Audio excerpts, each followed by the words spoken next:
Assalamualaikum warahmatullahi wabarakatuh. Selamat pagi, selamat siang, selamat sore, selamat malam. Dimanapun Anda berada. Di sini saya akan membahas mengenai tugas yang telah kami kerjakan mengenai Network Address Translation. Bisa disingkat dengan NAT. NAT adalah sistem untuk menggabungkan lebih dari satu komputer untuk dihubungkan ke dalam jaringan internet hanya dengan menggunakan sebuah alamat IP. Sehingga setiap komputer di dalam NAT ketika berselancar di internet akan terlihat memiliki alamat IP yang sama jika dilacak. Dengan kata lain, sebuah alamat IP pada jaringan lokal akan terlebih dahulu ditranslasikan oleh NAT. Untuk dapat mengakses IP publik di jaringan komputer, sebelum proses translasi ini, maka pengguna tidak dapat terhubung ke internet. Banyak pengguna NAT yang memanfaatkan sistem ini bisa jadi dikarenakan ketersediaan alamat IP yang terbatas, membutuhkan keamanan lebih, atau ada pula yang menggunakan NAT karena dinilai lebih fleksibel dalam hal administrasi jaringan. Sebab jaringan NAT didesain menyederhanakan alamat IP dan untuk melindunginya.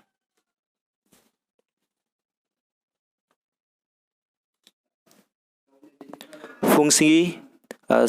Melakukan penghematan terhadap IP ilegal yang disediakan oleh Internet Service Provider atau ISP. 2. Meminimalisir adanya duplikasi alamat IP dalam jaringan. Ketiga, ketika terjadi perubahan jaringan, menghindari proses pengalamatan kembali. Keempat, menambah fleksibilitas untuk terhubung dengan jaringan internet. Kelima, melakukan peningkatan terhadap keamanan sebuah jaringan.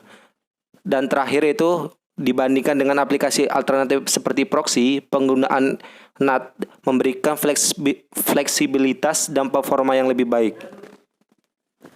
Selanjutnya yaitu walaupun begitu, di balik semua fungsi dan kelebihannya, sebetulnya ada juga beberapa kekurangan yang mesti dirasakan pengguna NAT. Seperti misalnya mengalami delay switch ketika proses translasi, kehilangan kemampuan melacak IP end-to-end, dan juga ada beberapa aplikasi yang menolak bekerja saat menggunakan NAT. Untuk cara kerjanya sendiri, yang pertama, NAT menerima permintaan dari klien berupa paket data yang ditujukan untuk sebuah server remote di internet. Kedua, NAT kemudian mencatat alamat IP klien, lalu menyimpannya ke dalam tabel translasi alamat. Selanjutnya, alamat IP komputer klien tersebut diubah oleh NAT menjadi nomor IP NAT, lalu NAT lah yang akan melakukan permintaan kepada server. Ketiga, server kemudian merespon permintaan tersebut. Dari sudut pandang server, yang terlihat adalah alamat IP NAT, bukan alamat IP klien yang meminta data bersangkutan. Keempat, NAT menerima respon dari server, lalu melanjutkannya dengan mengirimkan ke alamat IP klien yang bersangkutan. Yang terakhir yaitu kelima, keempat tahapan tersebut terjadi berulang-ulang, sehingga walaupun klien komputer tidak memiliki alamat publik, namun tetap dapat mengakses internet. Untuk jenis-jenis NAT sendiri, itu terdiri atas 4, yaitu NAT statis, kedua, NAT dinamis, ketiga, overloading NAT, keempat, overlapping NAT. Oke, sekian, terima kasih. Ini adalah config untuk NAT. Oke. Pertama itu kita coba atur dulu IP-nya. Kita atur IP servernya. Itu kita pakai IP servernya 8.8.8.8 untuk melambangkan aja. Gateway-nya 8.8.8.1. Lalu kita atur juga PC-nya. PC-nya kita pakai IP 192.168.10.5. atau 10.2 saja. 55, terus ini kita copy, paste, kita ganti 1. Oke. Juga titik 3 tuh. Oke. Setelah kita atur IP-nya, kita langsung masuk ke router 0.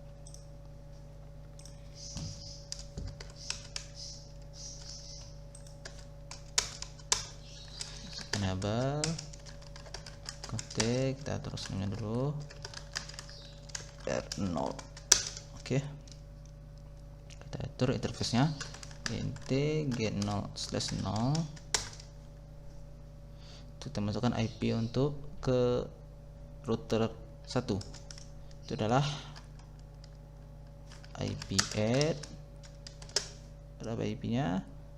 26.26.26.1. Slash-nya sama 25.25.0. Oke, kita no shot.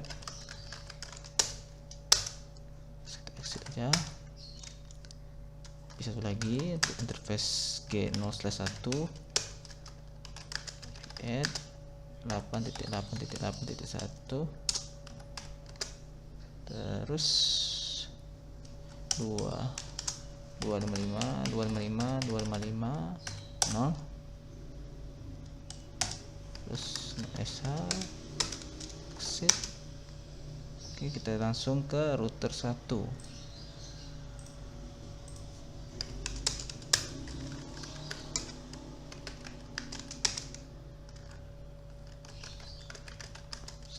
R1 sama, kita kasih IP dulu G0/0 nya IP add 26.26.26.2, terus no SH X int G0/1 IP add 92.168.10.1, terus SH X. Oke, langsung di sini kita sudah buat yang kita perlukan. Nah, sekarang kita atur lagi NAT-nya. Sini kita pakai NAT static ya. Kita atur di router 1 IP NAT inside source static 192.168.10.2. Ini adalah IP PC kita. Itu akan berubah menjadi 26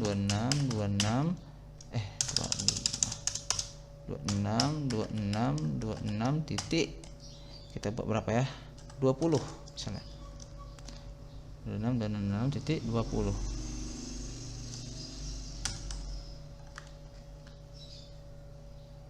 Oh ya, ini keluar ya, masuk dulu conf ya, tadi salah.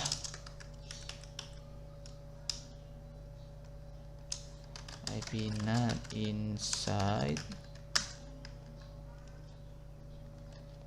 source static 192.168.10.2 26.26.26.20.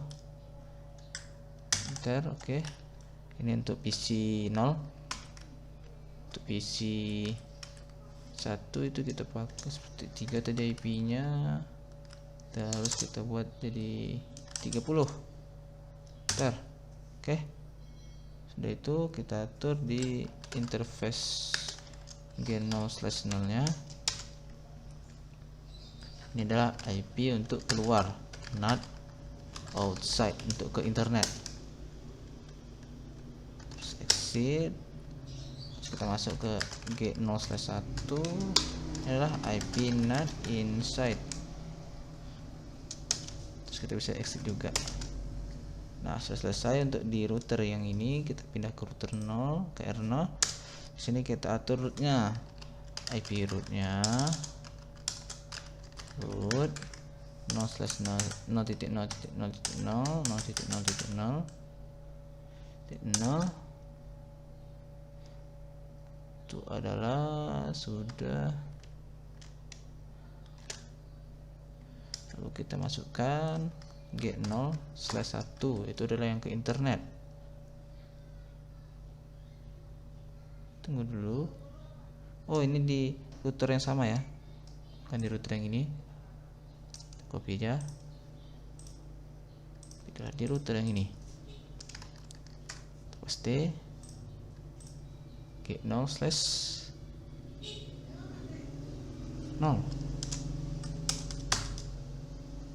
Oke.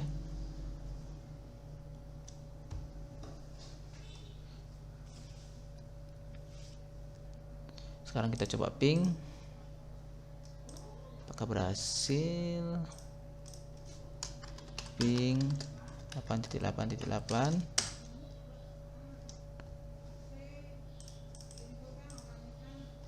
Coba lagi ya. Nah, maka sudah bisa koneksi ke internet. Jadi server ini kita ibaratkan internet. Ini kita bisa cek ipconfig-nya. Ini lebih kita 10.2 ya.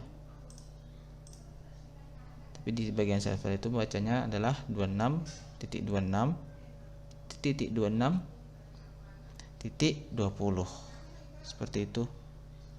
Kita bisa lihat di sini. Terus kita buat